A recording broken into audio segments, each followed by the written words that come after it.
Howdy folks, JOEPH1990 here, and today I've got a guide for you all on how to use C4s in Black Ops 6 multiplayer. I know it's kind of an obscure, lethal weapon, but I'm doing a little series here, and I'm going to cover all of the lethals in multiplayer, and we're just going to start with one that I thought was the most interesting. So, stay tuned, and I'm going to teach you some strategies with it. As always, make sure to like the video and subscribe. Maybe go down in the comments, tell me how you found this video. These stats will help me when it comes to making more videos in the future. Anyways, without further ado, let's get into the video right now.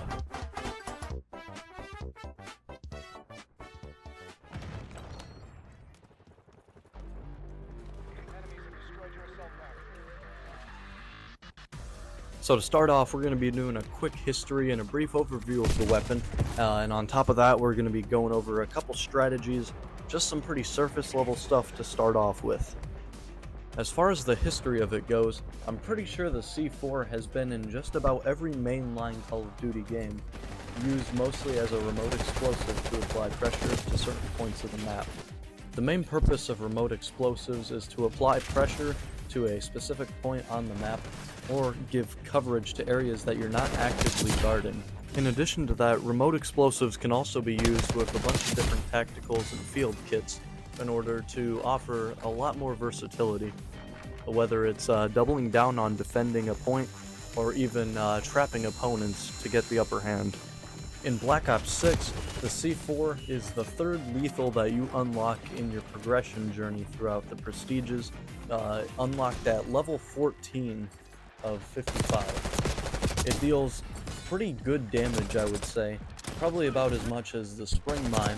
You can carry one on your person unless you are using the Danger Close wildcard. When it comes to using this lethal, you may think that it's pretty hard to use, and you're not wrong. I feel like it's definitely one of those hard to learn, hard to master types of skills. You definitely need some patience if you want to get good with this lethal. Me personally, I think this lethal's overlooked. I don't see a lot of people using it, but don't quote me on that.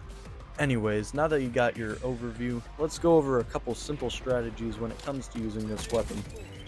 So right here, I got this really crude drawing. I know it's pretty bad, but I'm like, I'm like the coach, and we're in the locker room, and we're like down a fuck ton of points or something.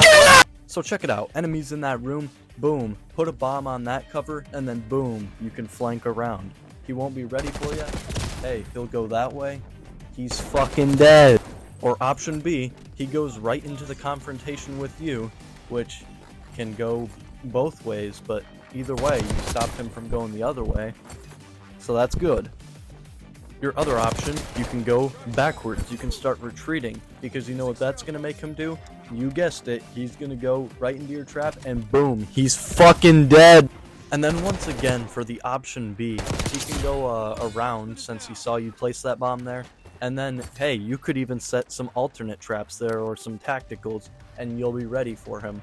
Then you can loop back around, and there's a confrontation, which can go either way, but either way, you got him covered on both those sides. Now, I know that strategy demo there was pretty basic. Like, I bet Sun Tzu would have probably came up with this shit. But hey, that's the basics. That's just kind of how it is when it comes to using remote explosives. Trapping is key.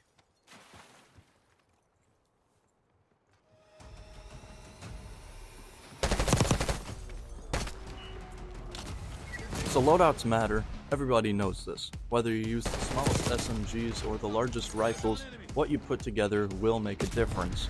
Now, when it comes to making them, there really are no wrong answers, just ones that are a little bit better. And that's kind of how the C4 is. It works a little bit better in some classes, and we're going to go over those right now. As far as the guns go, I don't really care what guns you use, because most of them will be just fine in this setup. The real difference is made with everything else you choose in the class. So like tacticals, there are a couple really good ones to use with C4, like the proxy alarm that you're seeing me use in this clip. When that one goes off, it lets you know that the enemy is nearby. You can put that next to the bomb, you can walk away for a bit.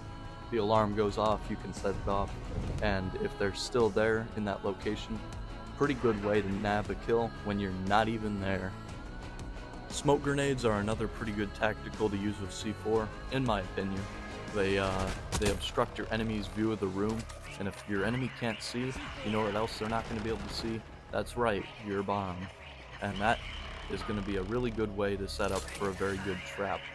This would work really well in like any point objective. Hard point, they really need to get to that point. That's how you apply the real pressure. Definitely a good tactical to use. The third good tactical to use with C4s, I would say probably like shock charges, because these ones you could put them right next to the bomb or surround the room with them or cover up other options. But shock charges, they'll zap enemies and slow them down, and if they're slowed down, they'll have less time to escape your trap, and that's also a good way to nab a kill. Unfortunately, I'm not going to be able to show you any footage using the shock charges because I don't have them unlocked, because I prestiged. Because I'm a fucking idiot. And then there's field kits. There's definitely a solid 3 you should run in your loadout. These being the assault pack, spring mine, and trophy system. The assault pack is always a well-rounded option to refill your tacticals and lethals. And then of course there are spring mines. You can use these to watch another point or set up a position behind you to make sure that no one can flank you. And trophy systems, set one of those bad boys up and you won't have to be worried about grenades or anything coming in to flush out all your traps that you have set up in like a match of hardpoint. Always a good option to pick a pretty good field kit. Now the perks that you're going to want to use with these kinds of loadouts, I would definitely say lean more towards like recon and strategist.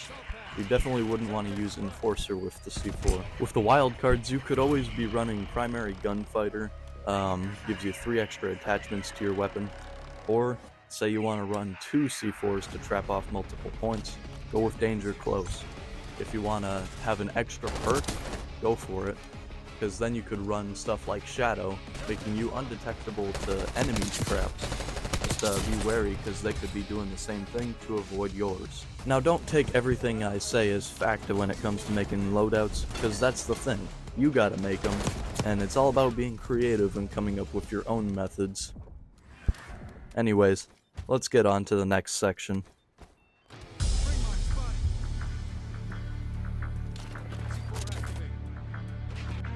So now that you've sat through all that bullshit and me yapping, I think you're ready to start using the C4 in games. Now we're going to be using this section to go over some do's and don'ts, and we're going to be doing so with some clips that I've recorded from my matches to show you. We're going to go over what goes right and what goes wrong in each of them. So let's take a look at them, shall we? In this situation, you see me toss down 2 things, my proxy alarm and my C4. And then I don't even bother to look behind me because I know no enemies are going to show up behind me because I'll see them coming, which allows me to watch the other side that they can show up from and nab some easy kills. In fact, this is straight up textbook definition, that strategy drawing I showed you guys earlier. Yeah, put it up on screen. Anyways, once the alarm does go off, then I can set off the C4 and keep applying that pressure. But in this clip that you see here, this is something you don't want to do. You don't want to be rushing towards points to put down your trap. Even though trapping is the main game, it should actually come second to your first job, which is, you know, using your guns to take down enemies and stay alive. In this scene, I didn't do that. Unique option here, you can quickly run in and use it to destroy any spring mines and traps that they have too. Perfect execution you see here. I got my proxy alarm and I got my bomb on that side there. Enemy was forced to come through there because I'm guessing he was pressured on all other sides by my teammates. Just very well done. Textbook execution right there. Another thing that you don't want to do, I found this out the hard way, when you toss it down, don't toss your tactical right on top of it. You will fucking die. Right here in this situation, this is another great execution. We're on Vorkuta playing a point map where we got to protect this point. Look at this, we're going to toss the smoke in there. Now the enemy's view is obstructed and they're not going to see that bomb right there. So what's going to happen, he's going to come into the room and he's going to meet his demise. Yeah, very well played. And then this last one right here, I like to call, honey, I'm not going to be home for dinner. So anyways, that's been a guide on how to use C4 in Black Ops 6. That's going to be the end of the video. I'd like to thank you all for watching, and hey, if you made it this far, you might as well subscribe, because you wouldn't have sat through this entire dogshit video if you didn't like it. But yeah, subscribe or something. See ya.